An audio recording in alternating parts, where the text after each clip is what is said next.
Desde há muito tempo, tenho me perguntado o que acontece com a consciência após a morte.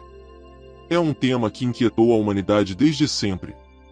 Alguns acreditam que nos trasladamos a um reino espiritual intangível, enquanto outros sugerem que a vida pode continuar de maneiras mais tangíveis, como a reencarnação, uma ideia fascinante que, se pensarmos bem, pode fazer mais sentido do que parece. Imagine isto: o universo é infinito, tanto em direção ao futuro quanto ao passado. Se isso é verdade, então, de acordo com um filósofo contemporâneo, tudo o que aconteceu poderia voltar a acontecer, incluindo a nós mesmos. Ou seja, se todas as condições que nos trouxeram à vida uma vez se repetissem, poderíamos existir novamente, talvez em outro lugar, em outro tempo, mas essencialmente sendo os mesmos. Esse argumento sugere que nossa existência atual é uma espécie de prova de que a reencarnação é possível. Em um universo eterno, cada combinação de eventos e condições que nos tornou quem somos poderia se repetir, não apenas uma vez, mas infinitas vezes. Assim, em um cosmos infinito, a reencarnação não seria apenas possível, mas inevitável. No entanto, nem todos concordam com essa ideia. Existem aqueles que pensam que somos seres únicos e irrepetíveis, e que a reencarnação simplesmente não encontra lugar em sua visão de mundo. Além disso, alguns filósofos argumentam que, para que a reencarnação seja possível, teríamos que aceitar a separação entre mente e corpo, algo que nem todos estão dispostos a fazer. Outro ponto interessante é a ideia de que o tempo em si poderia não ter tido um começo. Pensar em um início do tempo é tão estranho quanto tentar imaginar uma borda no espaço. Não conseguimos conceber um lugar onde o espaço simplesmente termina. Da mesma forma, não conseguimos imaginar um momento em que o tempo começou. Alguns chegam até a sugerir que, se Deus criou o tempo, isso implicaria um tempo antes do tempo existir, o que é uma contradição. Assim, quando tentamos imaginar o tempo surgindo do nada, nos deparamos com um problema. O tempo, por sua própria natureza, parece não poder ter um início ou um fim. Em resumo, a ideia da reencarnação em um universo infinito levanta questões profundas sobre nossa existência e a natureza do próprio tempo. Embora nem todos concordem, é um conceito que convida à reflexão sobre nosso lugar no cosmos e as infinitas possibilidades que nos cercam.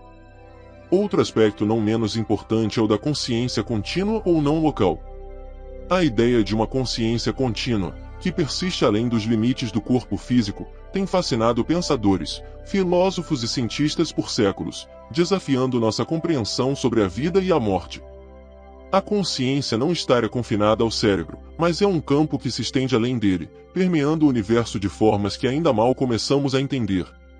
Para muitos, a ideia de que a consciência é uma função puramente biológica, surgida das conexões neurais e da atividade cerebral, parece limitante.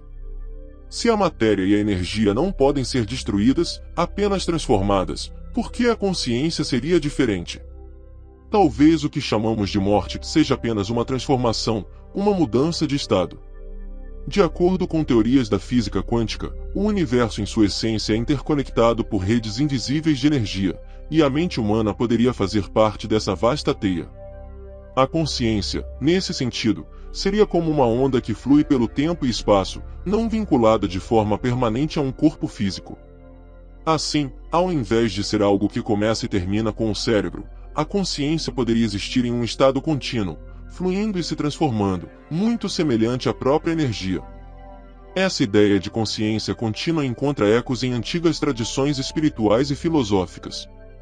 No hinduísmo, por exemplo, acredita-se que a alma, ou Atman asterisco, é eterna e transmigra de corpo em corpo, em um ciclo de reencarnação até alcançar a iluminação. Da mesma forma, o budismo fala do Nirvana como o estado final onde a consciência se liberta do ciclo de nascimento e morte, atingindo um estado de união com o todo. O que essas tradições sugerem é que a consciência não apenas continua, mas também evolui, aprendendo e se adaptando com cada nova experiência. No campo científico, embora ainda longe de ser consensual, alguns pesquisadores têm proposto teorias que se aproximam dessa visão. O físico Roger Penrose, por exemplo, sugere que a consciência pode estar conectada aos processos quânticos que ocorrem nas microestruturas do cérebro. Esses processos poderiam ser parte de uma rede maior de consciência quântica que existe em todo o universo. Se isso for verdade, a morte do corpo físico seria apenas a interrupção de uma conexão, não o fim da consciência em si. E aqui chegamos a uma questão intrigante: se a consciência é contínua, o que ela experimenta após a morte? Poderia ela se fundir a uma realidade maior, expandindo sua percepção para além do que conhecemos como espaço e tempo? Ou, talvez, ao cessar as funções vitais do corpo, a consciência se mova para outro estado, outra dimensão, ou até mesmo outro corpo? A reencarnação, sob essa ótica, poderia ser apenas uma manifestação de um ciclo natural, uma mudança de cenário para uma consciência que é, em essência, indestrutível. Se a consciência é, de fato, contínua, então a morte não é o fim, mas uma transição. Nossa existência atual, limitada pelo tempo e pelo corpo físico, seria apenas uma fração de uma jornada muito mais vasta, uma jornada que se estende por dimensões e realidades que ainda mal podemos conceber. Nesse cenário, o medo da morte perde sua força, pois o que chamamos de fim seria apenas o começo de uma nova etapa em um ciclo eterno de consciência e existência. A ideia de uma consciência contínua desafia nossos preconceitos e nos convida a refletir sobre a verdadeira natureza da realidade. Se somos mais do que apenas corpos e cérebros, e se a consciência é uma força que atravessa o tempo e o espaço, então talvez o universo seja muito mais vasto e misterioso do que jamais imaginamos. Alguns filósofos acreditam que a noção de um passado infinito que é metafisicamente impossível, seja porque não pode haver infinito atual, ou porque uma série infinita nunca pode ser completada avançando passo a passo através da série, entre outros problemas. Esses argumentos também se deparam com as famosas paradoxas de Zenão. Imagine que deixo cair uma bola. Para que a bola chegue ao chão, primeiro precisa percorrer a metade da distância, depois a metade do que resta, e assim por diante.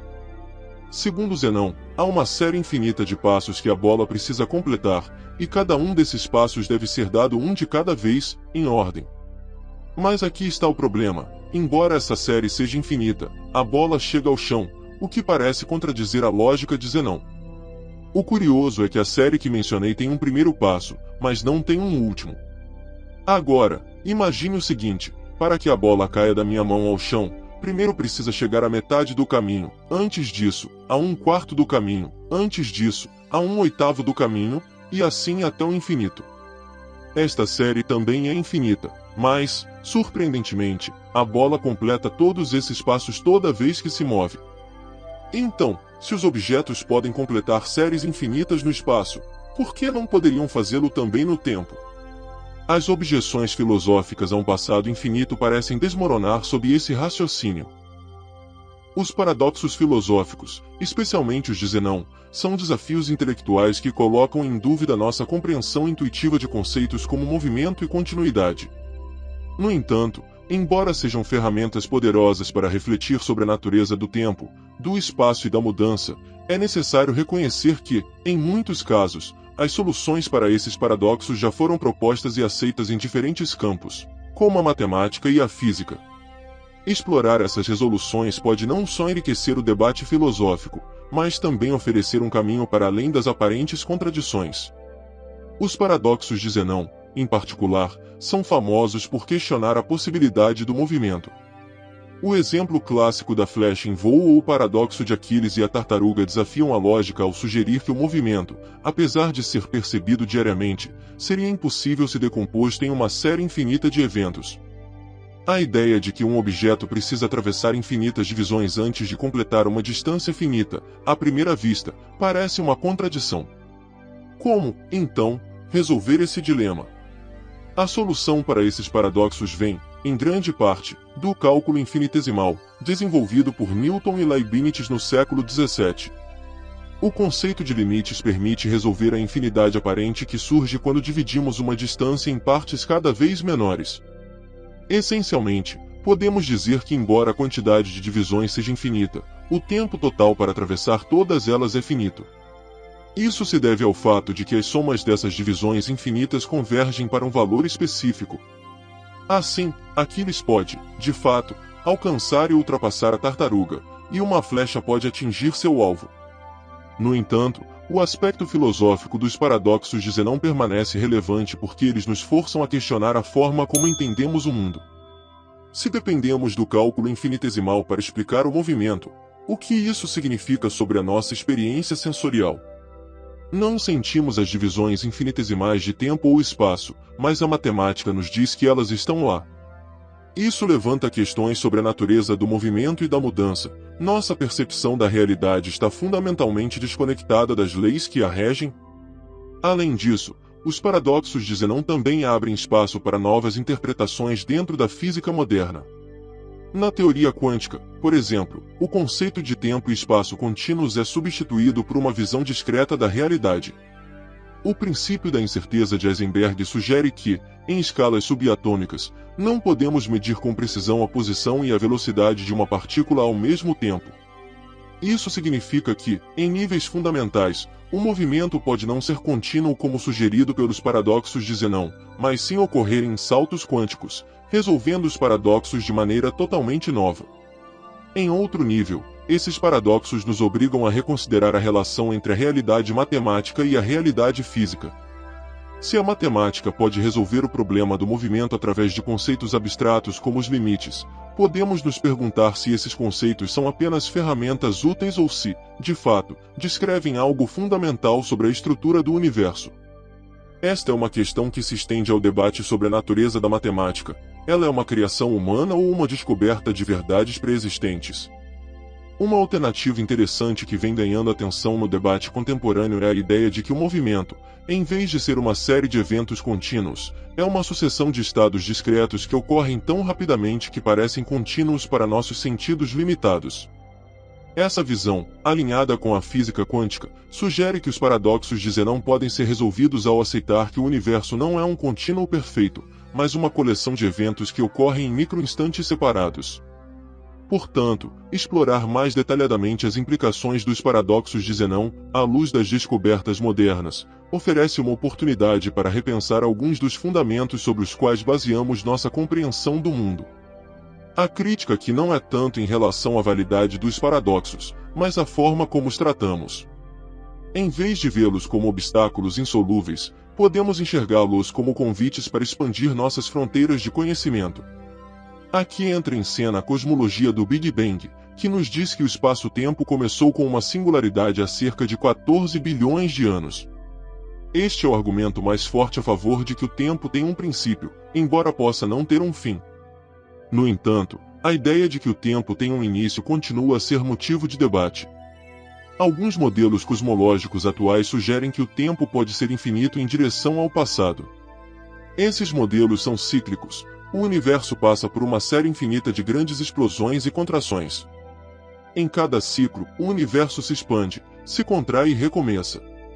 Exemplos desses modelos incluem o de Center da Turok, o de Baum-Frampton, a cosmologia quântica de laços e a cosmologia cíclica conformal de Penrose. Outras teorias falam de um multiverso infinito, que periodicamente gera novos universos, cada um com uma idade finita, enquanto o multiverso em si é eterno. Mas aqui surge um problema com a teoria padrão do Big Bang, que propõe um passado finito. Segundo essa teoria, o universo simplesmente começou sem razão aparente, em um estado extremamente improvável e com uma entropia incrivelmente baixa. Para você ter uma ideia, foi calculado que a probabilidade de que o universo tivesse começado nesse estado, se escolhido aleatoriamente, é menor que 1 em 10^24. Ou seja, um número tão ridiculamente pequeno que quase desafia a compreensão. Isso nos leva a questionar se realmente sabemos tanto quanto acreditamos sobre a origem do universo e a natureza do tempo. Assim, embora a cosmologia do Big Bang seja uma teoria dominante, ainda há muito que não entendemos sobre o tempo e o universo, e a ideia de um passado infinito continua sendo uma possibilidade intrigante.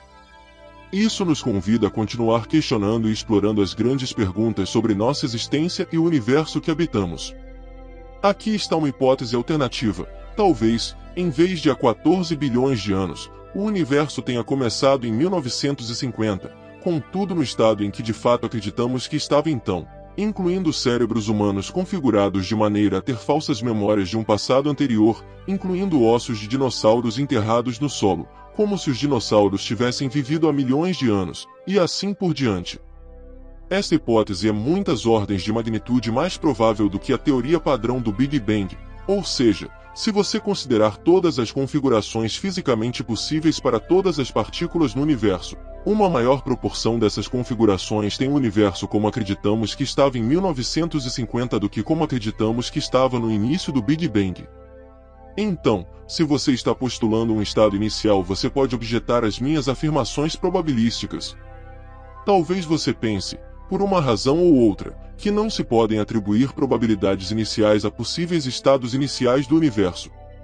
Nesse caso, não se pode dizer que o estado inicial de 1950 seja mais provável do que o estado inicial do Big Bang. Mas também não se pode considerar menos provável.